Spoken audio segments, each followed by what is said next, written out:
ผู้ที่มีศรัทธาและรักษาศรัทธาไว้อย่างดีจะพบความสงบสุขและแสงสว่างภายในจะมาโนบน้อมแสดงธรรมโดยพระอาจารย์บุญมีธรรมโนเตโน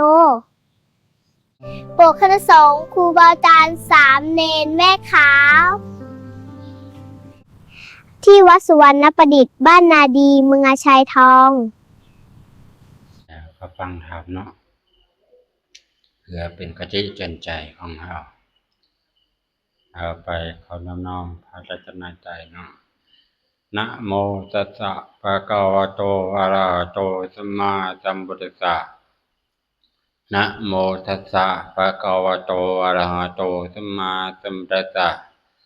นะโมตัสสะภะคะวะโตอะระหะโตสัมมาสัมพุทธัสสะขอความน้อมจงมีแด่พระรัตนตรัยจงมีแด่ข้าน้อยขอน้อมแด่พระผู้มีพระภาคเจ้าที่ตรัสไว้ที่แล้วขอน้อมแด่พระธรรมที่ปฏิจจน้อมมาใส่ตัวเองเนาะขอน้อมแด่พระสงฆ์ผู้ปฏิบัติที่ปฏิบัติชอบและแม่ขาวผู้ใจบุญใจบุญที่จังโอ้แก่งใจฟังคำให้พาของมื้อนี้ก็ไปจังที่จังใจฟังคำด้วยความเคารพนับก็ได้อันนี้ก็ไปจะมาเว้าเกี่ยวกับธรรมะขออาจก็ทำให้จึงทำเนาะธรรมะก็มีอยู่ว่าวิปากศรัทธาหมายถึงหยังวิปากศรัทธากับวิมังสาเราจะมาทำความเข้าใจว่าวิปากษาหมายถึงหยังวิปากษาศรัทธาบางคนก็บ่เข้าใจว่ามันหยังเนาะแต่บางครั้งบางคราวเราก็ฟังแต่บาลีเนาะแต่ว่าบ่ความหมายก็เหมือนความหมายเหมือนนกเนาะนกแก้วนกสาริกาเว้าได้ซื่อๆเว้าส่วนความได้ซื่อๆแต่บ่ความหมายเฮาคือกันเฮาฟังซื่อๆแต่บ่ความหมายเฮาจะบายคาไม่ข่าวว่าได้ระบอบปฏิจจสมุปบาทของปักเป่าได้อยู่ว่าบ่ได้ว่า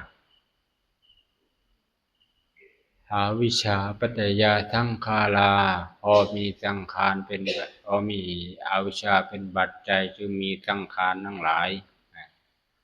สังขารเป็นปัจจัยจึงมีวิญญาณเป็นปัจจัยจึงมีนามรูปตะกี้ก็ว่าท้องเอาแถวว่าตะกี้ก็ว่าก็บ่มักกันมั้ยครับตะกี้น่ะบ่มักก็บ่ค่อยมักสุดแล้วอยู่ไปอยู่มาอยู่ท้องนำเพิ่นท้องไปท้องมาก็เลยติดแล้วก็เลยอ่าจำได้เลยบัดนั้นจำได้ทั้งสองสายเกิดสายดับเนาะตะกี้น่ะว่าก็เข้าใจแล้วก็ว่าเขาฟังแล้วมีความหมายพิจารณาวิเคราะห์ไปพร้อมเนาะบางครั้งเนาะบัดนี้ว่าจะมาเว้าเกี่ยวกับวิปากษาเนาะใช้เวลาศรัทธาเนาะหมายถึงศรัทธาแปลว่าความเชื่อหมายถึงความเชื่อด้วยปัญญาด้วยเชื่อด้วยเหตุและผลอันเฮาบ่มีปัญญาเฮาก็บ่จักเชื่อเนาะก็เชื่ออยู่บางเทื่อบางครั้งแต่ว่าเชื่อบ่100%เนาะเชื่อน้อยเดียวนึงบางเทื่อนะบางครั้งเฮาวิเคราะห์เฮาคือกันอุบาสกอุบาสิกาเฮาบางครั้งก็บ่ค่อยใส่ใจเชื่อปานหลายปานใดเชื่อคันสิเชื่อ100%ก็คือว่าตาเป็นทุกข์เวทนาเป็นทุกข์นะตาหูดังลิ้นใจเป็นทุกข์ตาหูดังลิ้นใจบ่เที่ยงพิจารณาก็ว่าสิ่งเหล่านี้เชื่อ100%เลยบ่มีความลังเลเลยเนาะศรัทธาเชื่อในความปัญญาเฮางูได้ด้วยตนเองเนาะคันเฮาบ่มีปัญญาเฮาบ่สามารถเชื่อได้เนาะ เขาเว้าหยังก็เชื่อเขาเว้าหยังก็เชื่อบางครั้งเฮาบ่ได้วิจารณาเนาะเอามาฟังความหมายของคำว่าวิปัสสนาหมายถึงหยังแปลว่าความเชื่อผลของกรรมนะคือเชื่อว่าผลของกรรมมีจริงเชื่อว่าผลดีเกิดจากกรรมดีผลชั่วเกิดจากกรรมชั่วเนาะเออเชื่อว่าทำดีได้ดีทำชั่วได้ชั่วเนาะทำดีเป็นเหตุให้ได้รับความสุขทำชั่วเป็นเหตุให้ได้รับความทุกข์เนาะอันว่าวิปากสถาเอามาทำความเข้าใจอีกว่าวิปัสสนาเป็นเหตุให้เฮาเฮ็ดให้เฮาบ่ทำความชั่วเนาะเพราะว่าเฮาย้านจะได้รับผลของมันและความทุกข์ของมันจะวิบากของมันเป็นเหตุให้เฮาก็เลยจะทำแต่ความดีเพราะว่าต้องการผลที่จะรับความสุขความเจริญเป็นเหตุให้เฮาทำบุญและทำความดีต่างๆได้เนาะคนเฮาบ่มีวิบากตถายอมปฏิเสธกรรมและผลของกรรมเชื่อว่าทำดีบ่ได้ดีทำชั่วบ่ได้ชั่วจึงสามารถทำชั่วได้บ่เก่งบ่ย้านกว่าอันใดบ่ทำความดีใดๆเชื่อว่ากรรมไปก็บ่มีเหตุมีผลเฮาที่กี้เฮาก็บ่ค่อยเชื่อดอกเพราะว่าแต่ชาตินี้ชาติใดเฮาก็บ่ค่อยจะเชื่อปานใดบางครั้งอันนี้เป็นลาภประเสริฐของเฮาที่ได้มาพบพ้อพระพุทธศาสนาได้มานั่งใกล้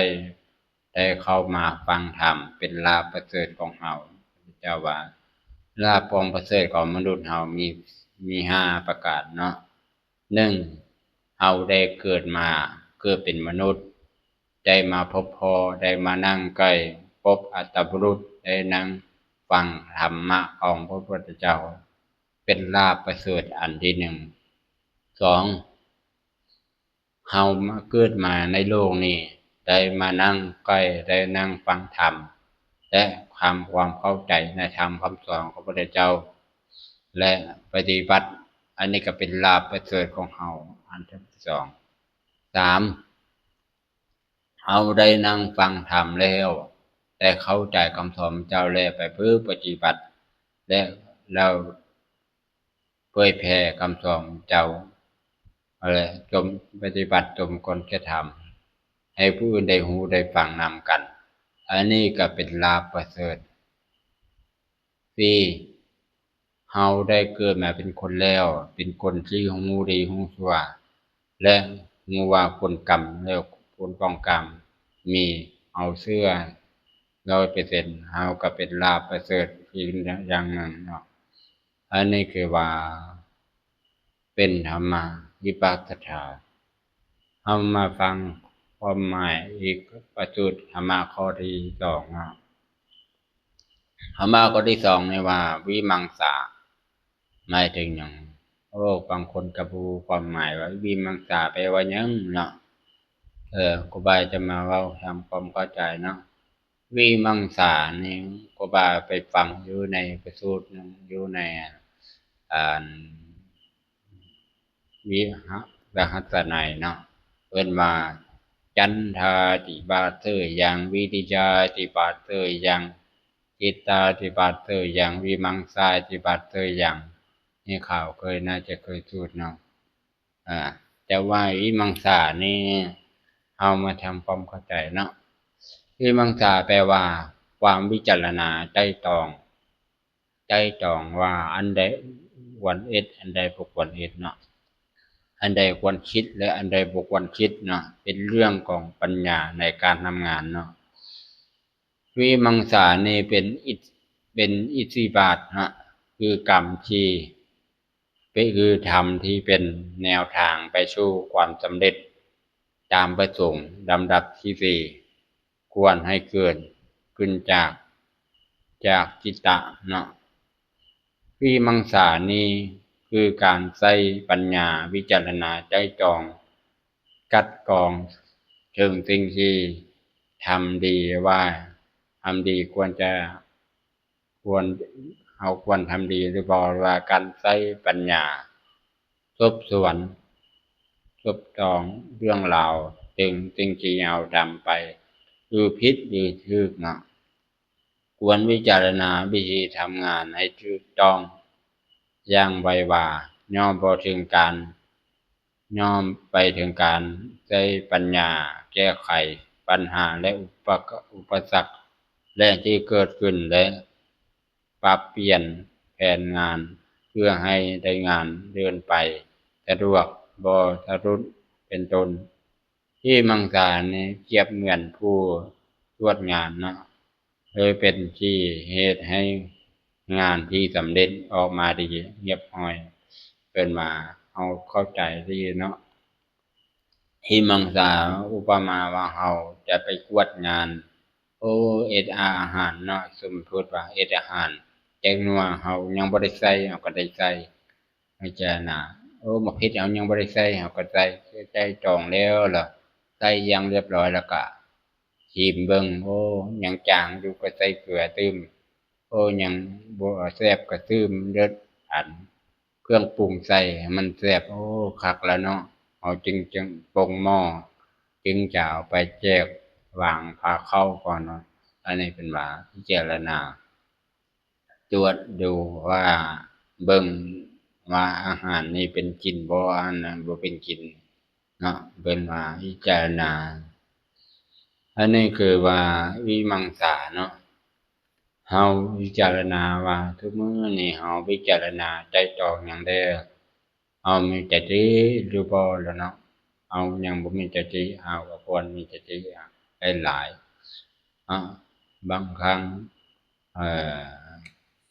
เฮาประพฤติปฏิบัติมาหลายปีเนาะเฮาก็ควรจะทำพยายามพอประมาณเนาะครูบาจะมาเว้าเกี่ยวกับเรื่องในข่าวเคยยินเรื่องนกกระยางขาวบ่เคยยินอยู่บ่ว่าเคยเว้าให้ฟังจักหนึ่งนะนกกระยางขาวเนาะบางเทื่อเราก็ลืมแต่เนาะมันบ่ได้ฟังโดนแล้วเนาะมาทบทวนใหม่เนาะ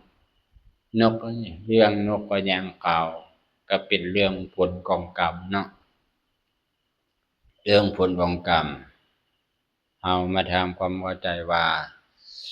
เป็นหยังคือเอิ้นนกกระยางขาวเนาะสมัยหนึ่งเนาะเพิ่นว่าบุคคลมี2จำพวกเพิ่นว่าจำพวกบางคนก็ว่าบ่แม่นพวกนกพวกบ่นกจำพวกมันก็บ่ถือความคิดของคนบางเทื่อคิดเองบ่รู้ความหมายบุคคล2จำพวกนี้1บุคคลที่มีสัมมาทิฏฐิหรือว่าเห็นกรรมดีเห็นของกรรมและเห็นผลของกรรมนะเห็นเชื่อในผลของกรรม2บุคคลมิจฉาทิฏฐิผู้เชื่อในผลของกรรมทำดีได้ทำชั่วได้ชั่วนะเป็นว่าทำดีบ่ได้ทำชั่วมันจึงได้ดีเป็นว่าบุคคลนี้เป็นบุคคลอันตรายนะบุคคลมิจฉาทิฏฐิไปนั่งใกล้ไปเงียนหูไปเป็นหมู่เป็นคู่นี่ก็ชิบหายวายบอดเนาะเพิ่นเย็นให้ออกจากศีลธรรมอันว่าบุคคลต้องจำพวกนอนว่านี่เป็นว่าเกี่ยวกับบุคคลต้องจำพวกนะ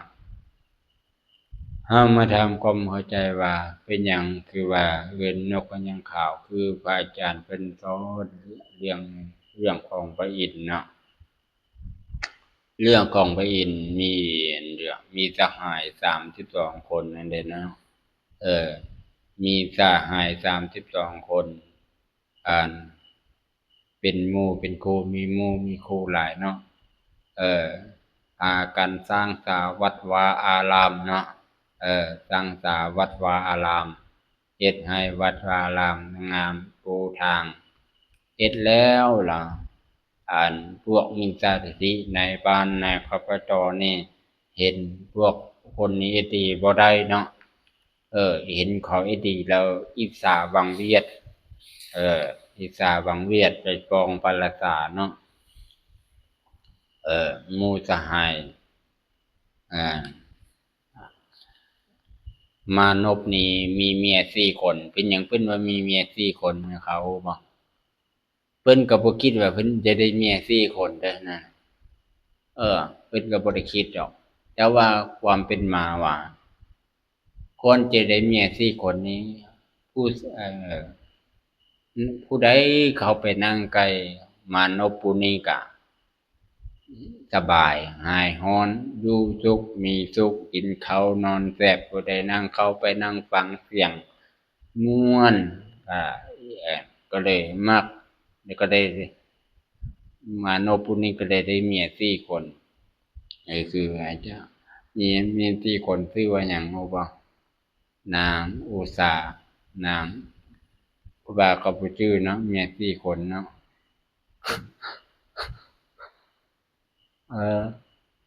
แต่ว่าเมียผู้หนึ่งเนาะ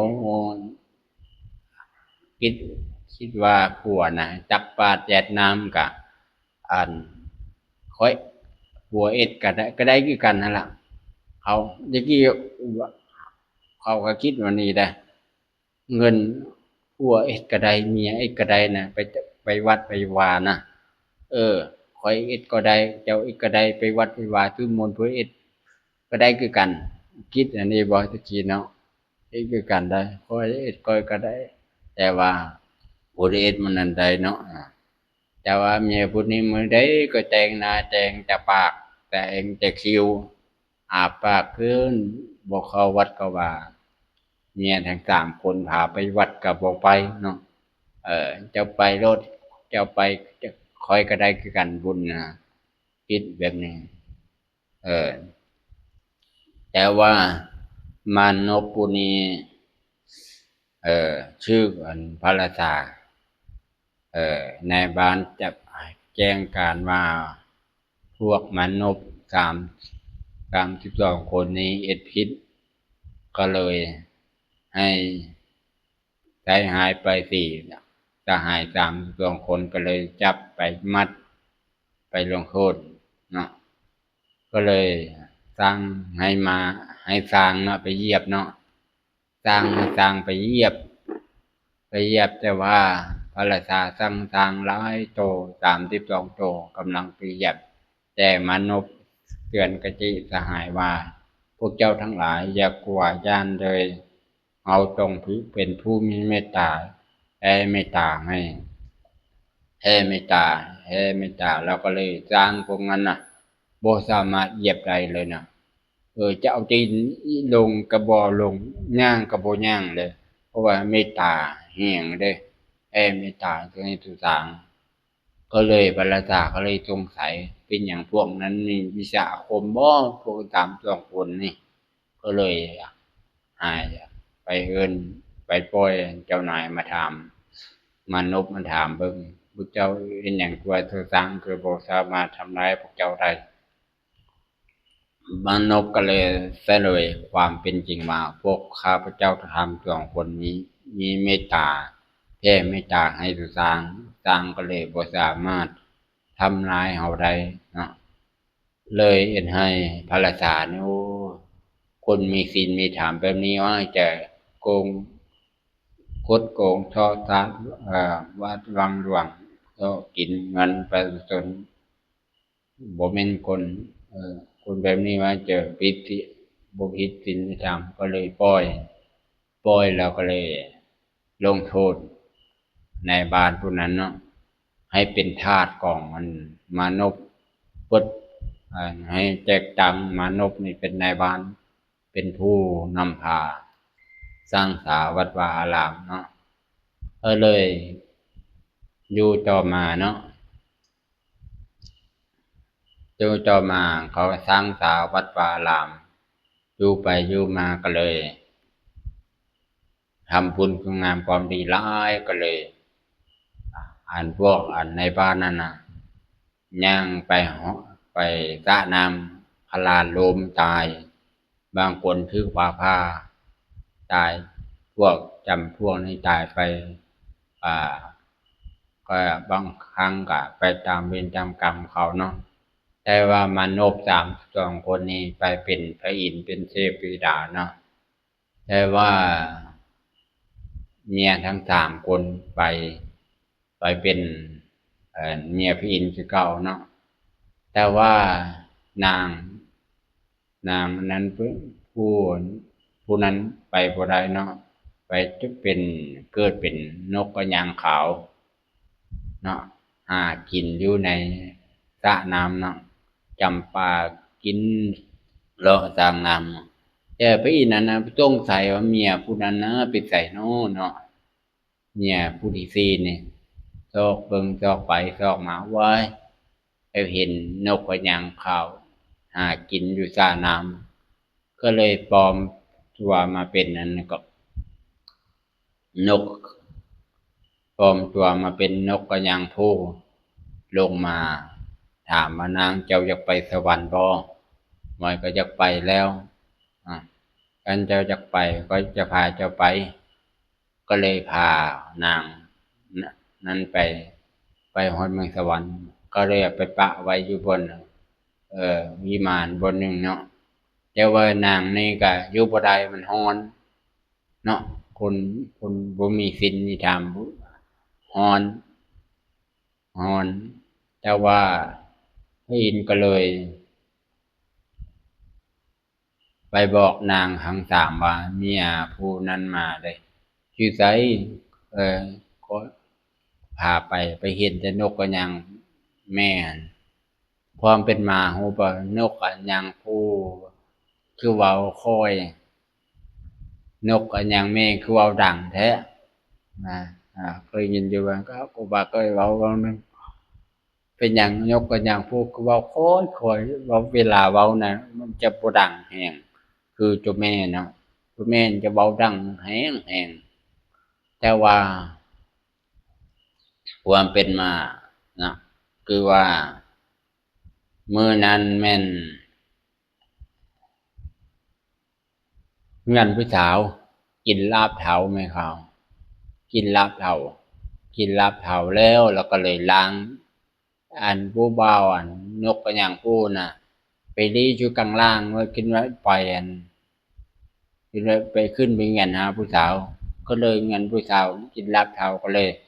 ฮดลาบเฒ่ามาใส่ฮดใส่นกกระยางผู้ก็เลยนกกระยางผู้มันหัวมันก็เลยมีสีเทานะแต่ว่าครูบาก็บ่ค่อยจะเห็นนกกระยางผู้หลายปานใดเนาะยังบ่ได้ยุคนี้บ่ค่อยจะเห็นสมัยนี้มันค่อยมืดแล้วเพราะว่าพวกนายพรานก็หาเนื้อหากินมากินเนาะไปล่าเนื้อมากินบ่ค่อยจะเห็นแต่อยู่ต่างประเทศอยู่แต่สารคดีเนาะอันจะเห็นเนาะแต่ว่าเงินเราก็เลยชอกลาบเทามาใส่แล้วก็เลยเฮ็ดให้นกกระยางผู้ก็เลยอับอายบ่กล้าไปเงินผู้สาวซ้ำก็เลยกลับมาเงินมาฮอกกลางทางย่างมากลางทางเขาถามว่าพี่หยังมาอย่าปากอายถามผู้ใดถามก็ว่าอย่าปากอายก็เลยมาฮอดเงินแล้วแม่ก็เลยถามว่าเจ้าเป็นหยังมาคือว่านี่จะรับเฒ่าแท้โอ้ยก็เลยเว้ากับแม่ว่าค่อยไปเงินผู้สาวก็เลยเอ็ดลาบเผาฮดใส่เอาลาบเผาล้างถ้วยล้างบ่วงฮดมาใส่ค่อยแม่ก็เลยหายขึ้นเอาปัดหายผู้สาวนั่นก็เอ็ดลูกไปเอ็ดอาบไอแก่ชินาแท้เนาะเป่าดังปันเป็ดห่านนะเนาะดังแฮงกลับนั่นคือว่าก็เลยความเป็นมาเป็นเท่านี้แหละ เ เป็นหยังเป็นผู้คือเว้าบ่ดังเป็นแม่คือเว้าดังเนาะแล้วเฮามาเข้าเรื่องต่อเนาะอันก็เลยพาเมียทั้ง3คนมาหานกกระยางขาวเนาะก็เลยถามเมียผู้นั้นก็เลยว่าเอาค่อยไปส่งบอนสระน้ำซะค่อยอยู่บ่ได้มันร้อนแล้วพี่อินก็เลยถามว่าเจ้าอยากมาเมืองสวรรค์บ่อยากมาแล้วคันเจ้าอยากมาแล้วเจ้าปฏิบัติ5ข้อเด้อข้อที่1ห้ามฆ่าสัตว์ตัดชีวิตข้อที่2ห้ามลักของเพิ่นนั่นน่ะรักษาศีล5ให้ได้เนาะแล้วมันก็เลยรับคำสัญญาแล้วก็เลยเอานกกระยางภูเขานั้นลงมาสระน้ำมันมาแล้วต่อมานกกระยางขาวก็เลยบ่กินสัตว์จับปลาตัวใดมันใกล้ตายแล้วเอาไปปล่อยจับปล่อยบ่กินสัตว์มาอยู่มืดมื้อบ่มีอันได้ตกใส่ท้องก็เลยตายมื้อนั้นเพลียจ้อยลงเลยตายปั๊บไปเป็นเมียพระอินทร์คือเก่าเนาะรักษาศีล5มื้อนั้นได้เป็นเมียพระอินทร์แล้วเป็นเมียพระอินทร์บุญบ่หลายเนาะก็เลยลงมากำเนิดเป็นมนุษย์คือเก่าไปเป็นนายสร้างจองฮงนะเป็นลูกของนายสร้างจองฮงแต่ว่าไทยบ้านนั่นน่ะบ่รู้จักศีลแม่เขาบ่รู้จักศีลเป็นแนวใดก็ความหมายว่าศีลมันมี2 ความหมายอันนึงก็ว่าศีลจักศีลใส่คือใส่ของคือไม่ออกแล้วเนาะศีลใหม่เป็นอะไรบางคนก็ว่าศีลไหมศีลเป็นอะไรเนาะบ่รู้ว่ามันศีลเป็นอะไรพระอินทร์ก็เลยแปลงกายเป็นเพราะเป็นพราหมณ์เนาะแปลงพราหมณ์ก็เลยเอ็นมาเอามามานำถามว่านางเจ้าจะไกลบ่มาอื่นถามได้ว่าให้บ้านเอิ้นประกาศในบ้านมาว่าพวกเจ้าทั้งหลายอย่าไกลบ่มาผู้คนขอจักได้คันผู้ใดจักได้แล้วจบคำถามมาว่าศีลเป็นอะไรให้บ้านก็ตอบบ่ได้บางคนก็ตอบบ่ได้ตอบมั่วไปหมดตอบมั่วไปหมดตอบอ่านไรอ่านบ่ชื่อแล้วก็เลยมาบ่มีเพื่อใดสมาอื่นนั้นน่ะก็เลยมาถึงเงินนางสินใหม่เนาะก็เลยถามว่านางเจ้าจะไกลบ่มือก็จะไกลแล้วเจ้าฮู้บ่ศีล5ศีล5ข้อยฮู้อยู่สมัยก่อนข้อยเป็นนกกระยางขาวมีพระอินทร์แปลงกายมาเพราะข้อยรักษาศีล5ก็เลยอธิบายศีล5ให้พระอินทร์ฟังพระอินทร์ก็เลยยกโป้ให้ก็เลยเอามือมอบให้มืออันน่ะมันไม่มือธรรมดาเด้ผ้าปั๊บอยู่ในน่ะเป็นเงินเป็นคำอยู่ในมือน่ะผ้ามือนั้นก็ให้เป็นเงินเป็นคำนางก็เลยเอาเงินนั้นน่ะไปแลกเอามาเป็นเงินแล้วก็เลยทำบุญทำทานสร้างวัดสร้างบาตรช่วยเหลือคนจนหมดมานั่นน่ะบุญเงินตรงนั้นหมดเนาะก็เลยไปคือกันทำกาละฮอดอายุไขของความตายแล้วก็เลยเอาแกแล้วก็เลยไปกุฏิเมืองสวรรค์เป็นเมียพระอินทร์คือเก่าอันนี้ก็เกี่ยวกับเรื่องนกกระยางขาวเนาะอันนี้ก็หมดแล้วได้มื้อเขาเรื่องนกกระยางขาวอันนี้ก็ขออนุโมทนาบุญกุศลเนาะเขาได้ฟังแล้วเป็นอะไรอยู่บ่ปะเนี่ย นกกระยางขาวเนาะความเป็นมานกกระยางขาวนกกระยางอันยังฮู้แล้วไปพิมพ์อยู่ใน YouTube เบิ่งว่านกกระยางขาวเป็นอะไรเนาะแต่ละคดีเนาะขออนุโมทนาบุญกุศลที่ตั้งอกตั้งใจฟังคำในมื้อนี้ขอผู้ใดที่ตั้งใจทำในมื้อนี้ขออาตมาภาพขออนุโมทนาบุญกุศลบุญใดที่ท่านว่าได้กระทำขอทานหลาย ได้พบได้บุญมีส่วนบุญนั้นขอท่านทั้งหลายเพื่อจะความสุขความเจริญในทางพระนิพพานทุกท่านทุกคนเทอญ